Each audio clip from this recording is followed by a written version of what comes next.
Greetings once again. We begin our interaction to pick up something new with respect to our software. So, next thing that we will go and indulge ourselves in is going to be our next recorder, which is our smart recorder. So, let me go and bring us all on board with respect to this particular facet of our software, which is about going and playing with the smart recorder and to understand its capabilities. So, with that endeavor, with that intent in mind, I am going to first of all press the Windows R key combination and type control. So this opens this control panel. So objective over here is basically to go and automate a Windows admin based activity. So what you want to do is you want to click on system and security, you want to click on power options, and then you want to change our power plan to power saver. So that is basically the plan at hand. So let's say in a typical organization, if you had maybe you had hundreds of laptops or machines on which we needed to effect this change, going and doing this manually on each and every system could be a Herculean task for the team at hand who is responsible for this activity. Rather, if everybody has the Automation Anywhere client on their system, this activity can be scheduled from the WebCR itself, and you can have the automation done remotely while being managed by the web control room administrator. So for the time being, we will use the smart recorder and try to see how it can go and help us automate on this particular surface. The thing to keep in mind is that as opposed to the web recorder, which opens the website at hand and then allows us to go and do the recording on top of it, the smart recorder requires that we should have the environment already open, and then we can go and do the recording on top of it. So once we have gone and made the recording, we will see how the control panel window, which is currently open on my system, can also be automatically opened using our software. So that is also something that we will try to go and work with. So let's go and try to get ourselves familiarized with that concept. So with that intent in mind, what I am going to do is I am going to go back inside our good old Automation Anywhere client.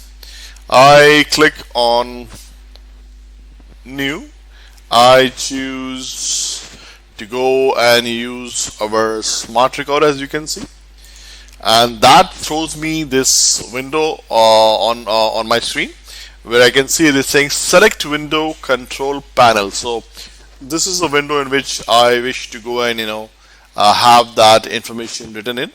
So I'm going to go and start my recording on this particular surface. So I click on start, and that launches our recording.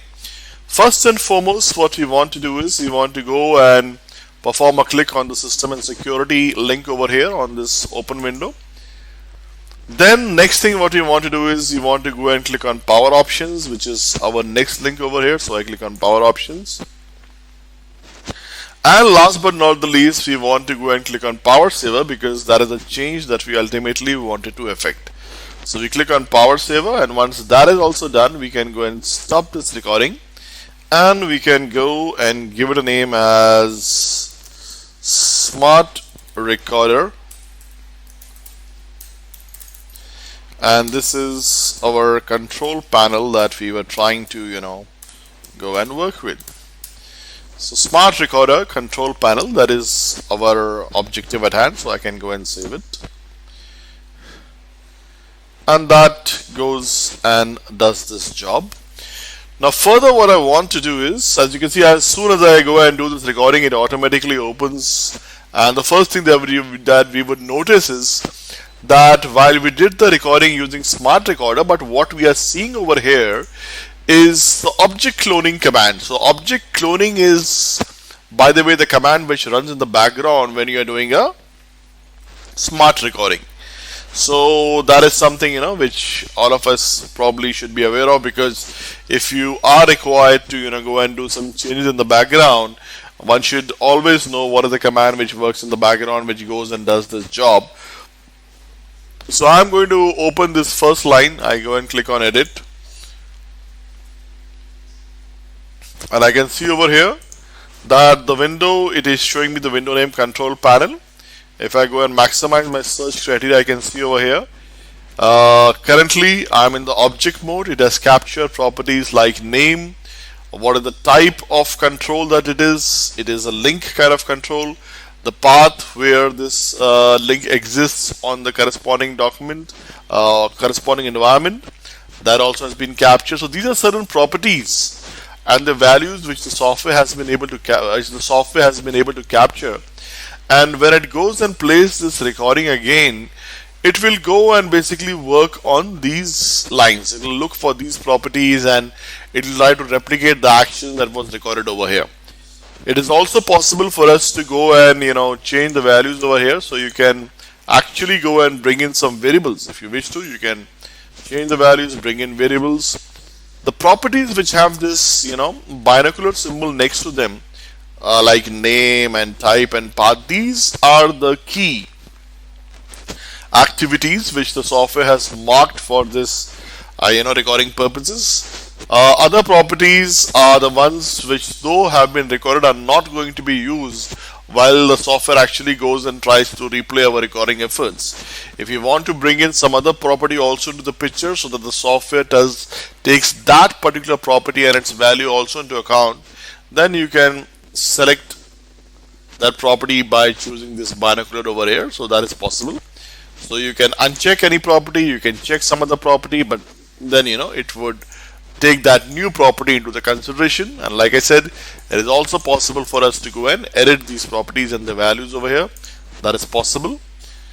Next thing what we have is the coordinates mode. So we just went ahead and did a capture. We never told the software that go and work in a particular mode, but as you can see, the software is going and doing those things automatically for us. It has captured in object mode. If I look at the coordinates, I can see the coordinates of the link on which we clicked also have been captured.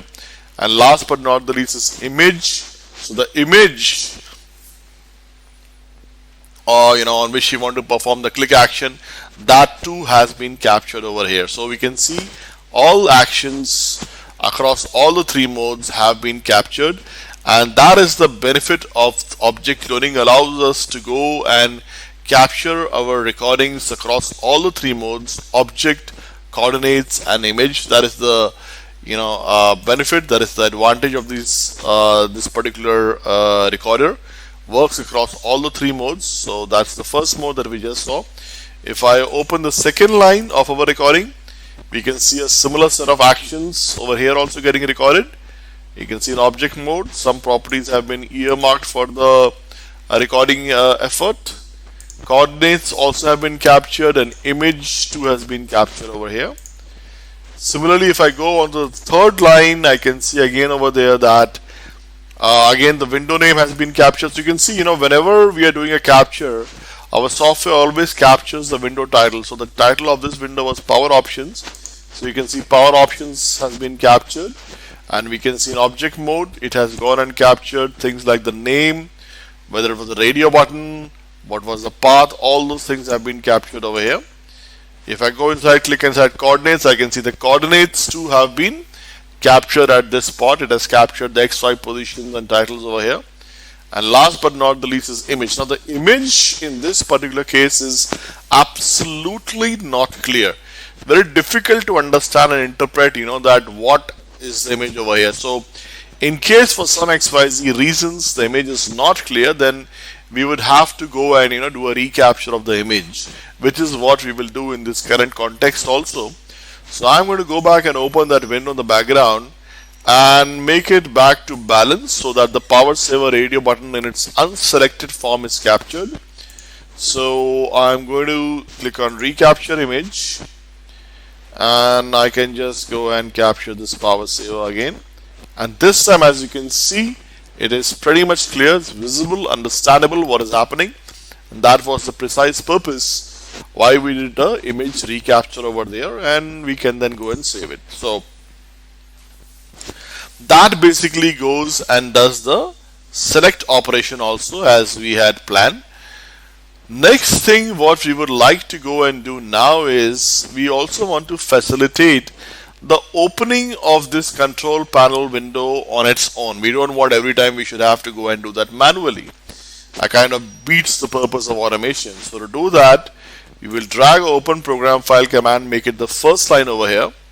And in step 1, I'm going to go and write control. So you want to go and open the control panel. So I'm saying in step 1, control is the window which we control is the shortcut to open the control panel in the manner, in the way we want the window to be open, and that is precisely what we have specified.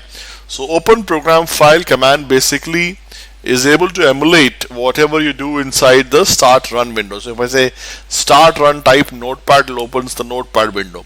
Similarly, if you bring the open program file over here in step 1, you type notepad and run it, it will go and open the notepad window for that reason. So that is something about the open program file command. In this case, we are going to be using it for opening the control panel window, and I can go and save it. So that launches my control panel window.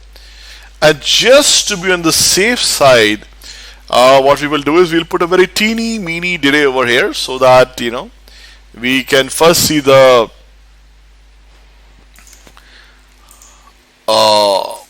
underlying surface open, and once the surface opens, then we are putting a minute delay of 2 seconds so that the software has time to understand, interpret all the controls, and then go ahead and execute it.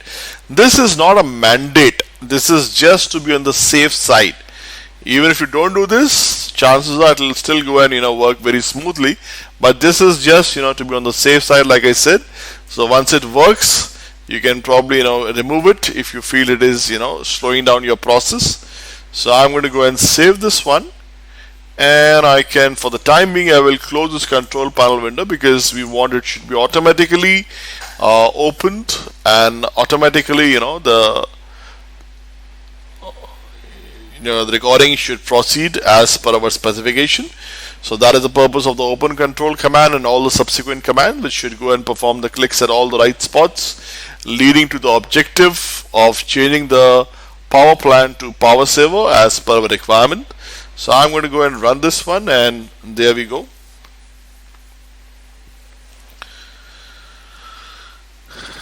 So system and security power options changes the power plant to power saver, and that is where we are. So we are good with the initial run where we saw that the software was able to go and effect the change as per our specifications, and that is just what we wanted to do. So I'm going to make it back to balance deliberately. And now we are going to go and effect some change over here. The first line of object cloning, I'm going to let the play type as be object, but the second line onwards I'll make some changes. For the second line, I will make the mode of playing as image. That means when you execute this line, it will try to look for an image as captured over here, and once it finds it, then it will go and click on it or take whatever action that I have asked to be performed. So I'm going to go and save this one too. And then last but not the least, over here we have the coordinates option. In coordinates option, what's going to happen? It's going to go and perform the action at the pre-specified coordinates. So I'm saying at this pre-specified location where we have captured the button of our power saver radio button, you need to go and perform a left click, and that should go and do the trick. So I go and save it and save it at the top. And now let's go and run the script, and if all goes well, we should be able to see the activity in motion. So a right click, and I say let's go and run from this step, and that should go and do the trick.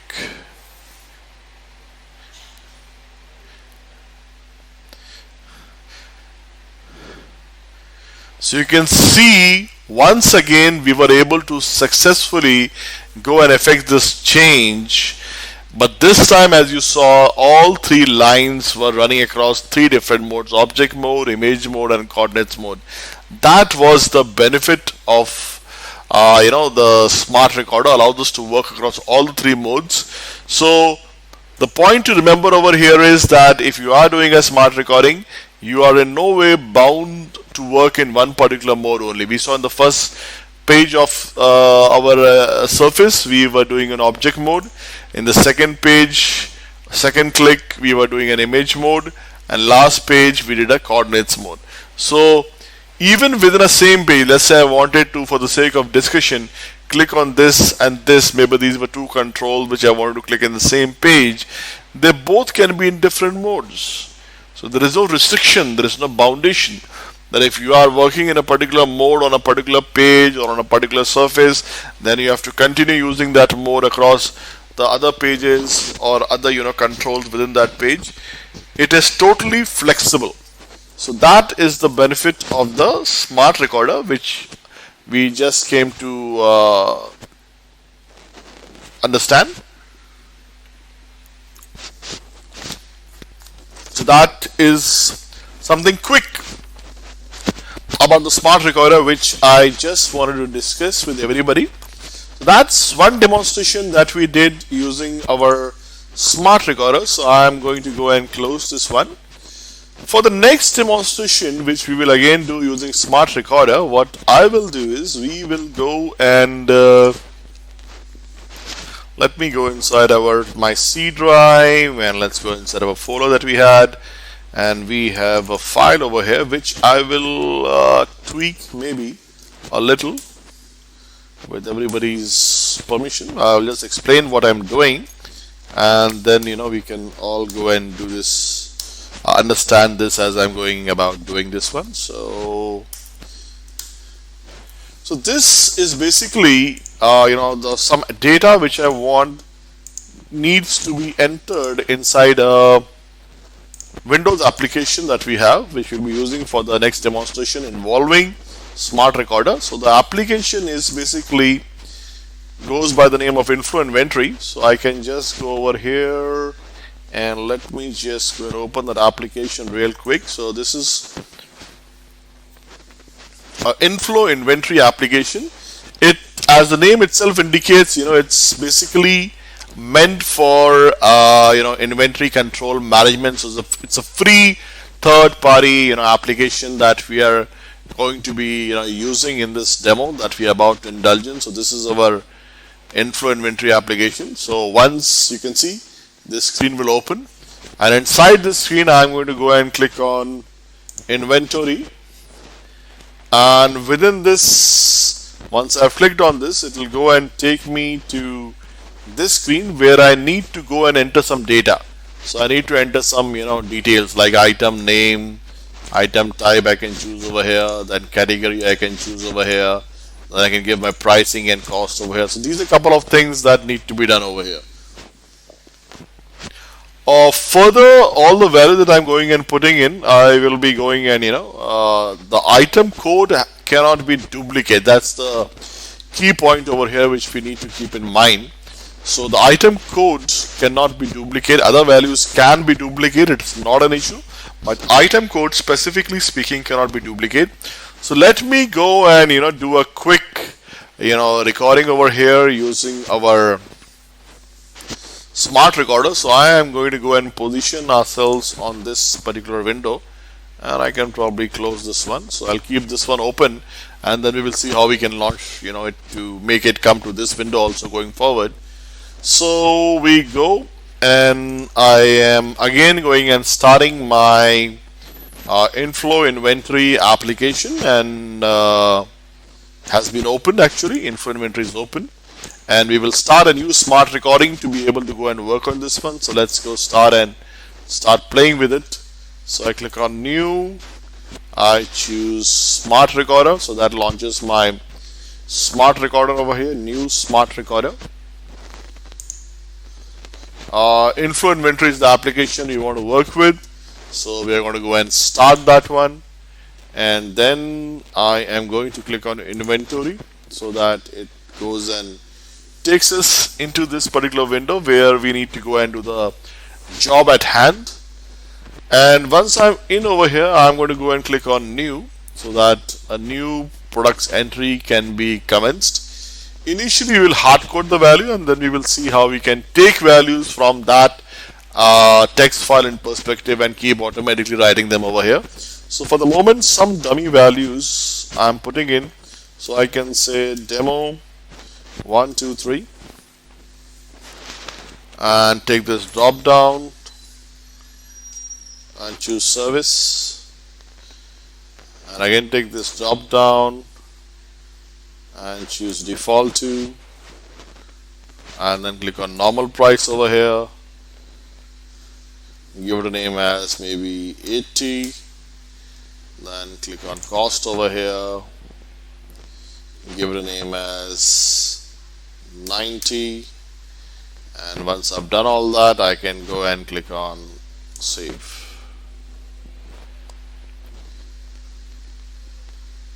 That goes and does the job, and once that is done, I can just go and stop my recording over here, and we'll give it a name as SWOT recorder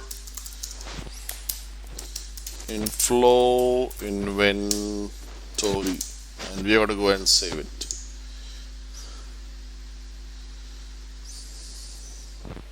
So that goes and saves that particular recording also, and you can see all the steps have been captured over here and successfully. What I will do is I will first and foremost try to see whether it is working properly from line number 2 onwards, or maybe what I can do is I can go and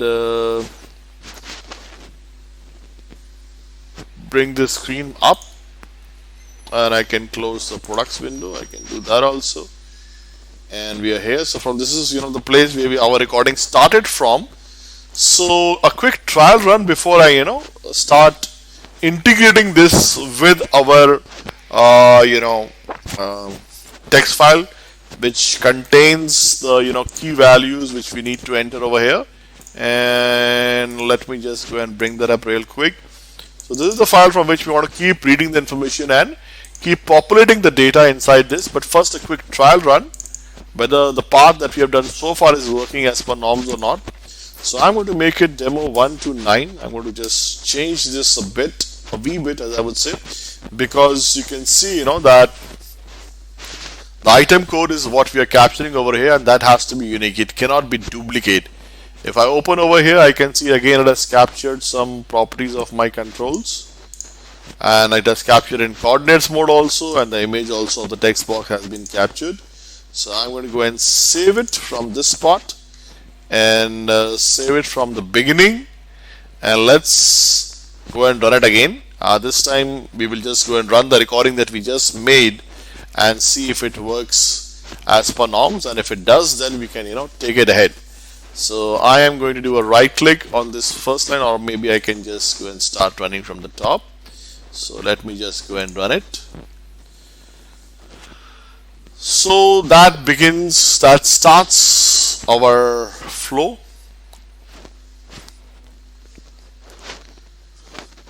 So clicks on inflow inventory, clicks on new value gone in, service taken already, default to already taken, normal price entered, cost entered, and saved also. So far so good, it's working like a charm. Now we need to go ahead and enhance this so that it takes the value from our underlying text document and starts working over there. So I can go back over here and I can close this products window. So let's go back to our script at hand, and what we need to do is we need to start picking up value from this text file and keep populating the values in the appropriate controls. That's what we need to do. So for the sake of the current entry that I need to do, I'll keep this window open, then I'll see how we can open it automatically for this entire recording purposes. So to that effect, what we will do is, first of all, since we need to read information from a text document, iterate over it and keep taking values from that document and writing those values into this Windows application. We need to go right inside this read from CSV text, which I'm going to drag and make it the first line over here. read from CSV text, and I'm going to go and say let's go and make it the text document at hand. So text select file is going to be my file at hand, this one. So need to pick up my test.txt. This is the file I want to work with.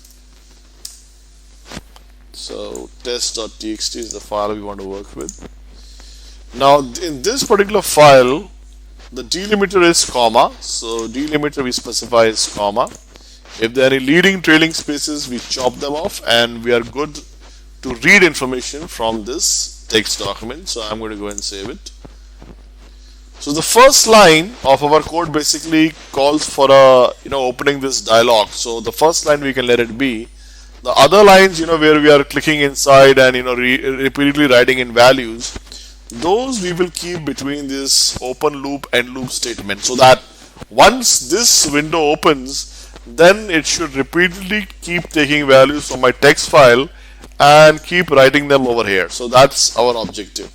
So first of all, I need to be able to take these values and store them somewhere before I can start pushing them into this particular Windows applications. So that is the now the activity to be done. So here you can see file data column variable is the variable which helps us read information from a text document. So from the first column, it's going to be file data column 1, file data column 2, file data column 3, file data column 4, and file data column 5. So 5 variables need to be created. So add, the first variable is item code. The second variable is type.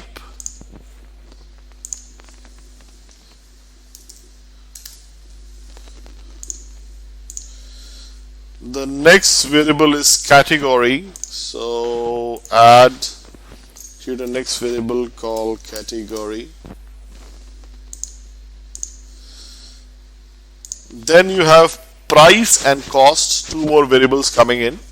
So I'm going to say add variable is normal price, and one more variable for the last field over here, that is cost. So need to bring in cost also. So those are the variables in which we will pick up values from the underlying text file and then push the values of these variables in relevant spots within this code.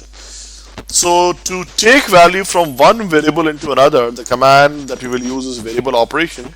So I'm dragging a variable operation command over here, and I'm going to say in my item code, so variable in perspective is item code, the value I want to take is my first column over here. So that is what? File data column 1. That's the first column. Then next value is type. So variable operation, we are going to say type is equal to the second value over here, which is file data column 2. So type is equal to file data column 2. That's the second field getting picked up. Next one is category. Category is file data column 3, third column. So category is file data column 3. Then you have price and cost, 2 more columns. So we are going to say price is equal to file data column 4. So F2 file data column 4. And last but not the least is cost. Cost is file data column 5.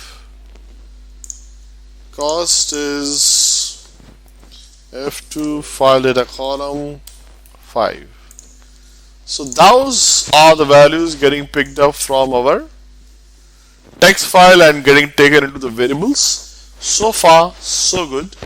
Now these values which we have picked up need to be pushed in over here within the variables that we have created. They need to be assigned to the respective spots in the code. So I'm going to open this line over here where I had hard coded demo 129. This is going to be my item code variable. So item code goes here and I save it. Next in service was type. So where I have service written, I need to remove this and bring in my type variable. So type variable goes over here. Type goes at this spot. Next you have default to, which is category. So default to is category. So F2 category going in over here and save that too. Category going in. Then you have normal price and cost. Normal price is N price. So normal price is N price. And last but not the least is cost. So cost is going to be replaced by this variable cost over here, and that does the association part where we will be picking up information from the text file, pushing it into variables, and those variables will be inserted inside those areas where we were earlier hard coding the values in. So that is the bigger, plan at hand, the game at hand. Now the question that now remains is, how does this application open? So you need to open this application also. We don't want to do that also, by ourselves. So for that, let me go inside and capture the path of this. So what I've just done is I'm going to go inside start. You can go programs, info inventory.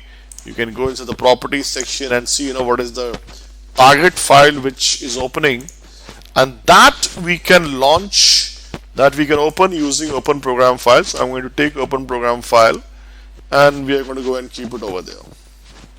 Open program file becomes the first line over there. So open program file, move it up, that becomes our first line.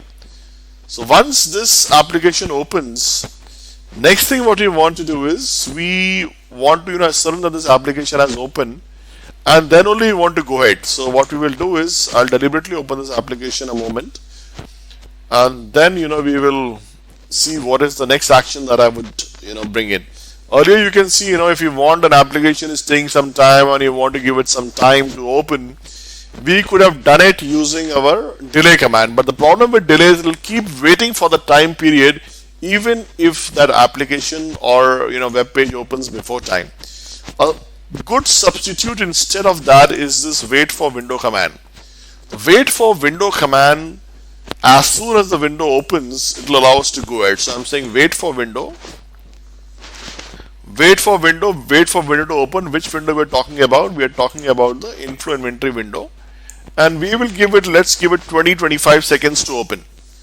If it doesn't open in 25 seconds, we'll stop the task.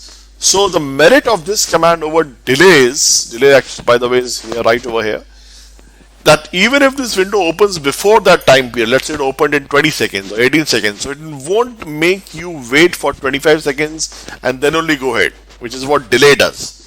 So if it opens beforehand, it will allow you to go ahead. If it does not open within this time period, then you can even choose some alternative course correction.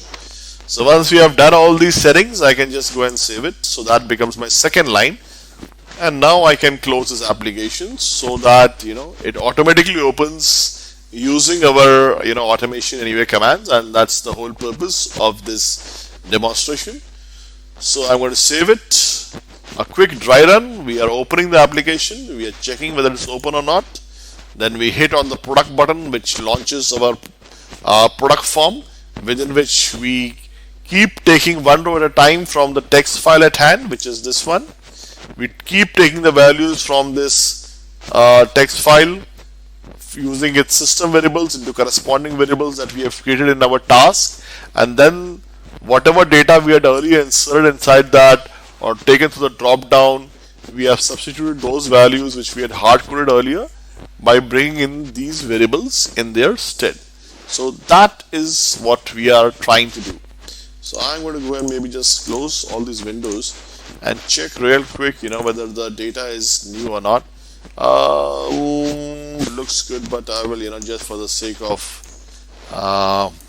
being on the safe side, let me change it further. So DE or maybe DX DR. I hope we don't have any such thing already there, otherwise it will unnecessarily, block things. P and so the item code, like I said, is got to be unique. So that is why I'm taking care that the first field is kind of unique over there. Everything else can be repetitive, but the item code has to be unique. So that's the key thing to keep in mind. So I think now that we have gone and done all those things, let's go and run it and see the result of our creativity. So we are running the script and we can see the runtime window has manifested. It's loading.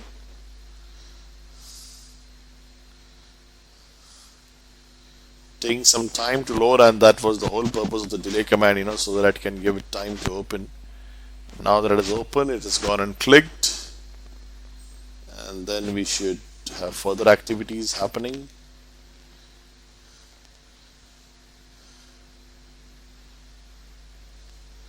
That's one row in, next row going in.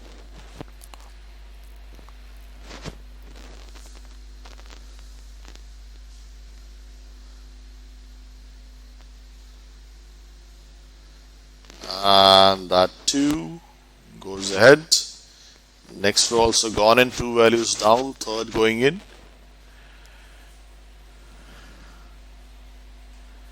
Waiting for the next course of action to happen over here, and that too has happened.